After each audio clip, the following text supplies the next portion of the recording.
কতদিন পর তিন ভাই আবার একসাথে ফোঁটা নিচ্ছে। এই যে ইনি 5 বছর ধরে বিদেশে চলে গেছিল পড়তে, আমার কাছ থেকে ফোঁটা না আনি। দেখ, বিদেশের সব লোভ ত্যাগ করে কিরকম দেশে ফিরে এসছে। সেটা কিসের টানে ওকে একবার জিজ্ঞেস করো। আমারই ভাইফোঁটার টানে, বুঝেছো? ও না বিদেশে গিয়ে আমার ভাইফোঁটা নেওয়ার জন্য হাত পাক করতো একদম। কি রে বল, আমি ঠিক বলেছি কিনা?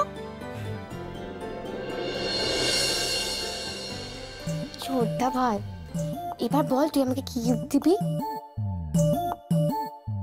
আগে ফোঁটা দে। যা যা, ওঠ ওঠ ওঠ ওঠ ওঠ। ভালো লাগে না। এই দিদি, তুই আগে ফোঁটাটা দিয়ে দে তো। আচ্ছা বাবা।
ইমা, এই শাড়িটা ঠিক এরকমই তো দেখতে একটা শাড়ি আমি আগের বছর তোদের অ্যানিভার্সারিতে বড় বৌদিকে গিফট করেছিলাম।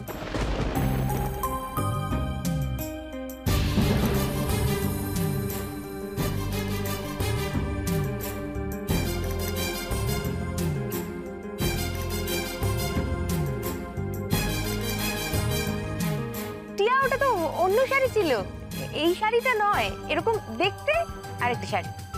না তো, এটা তো ওই শাড়িটাই, এমনকি প্রাইস ট্যাগটাও এখনো লাগানো আছে।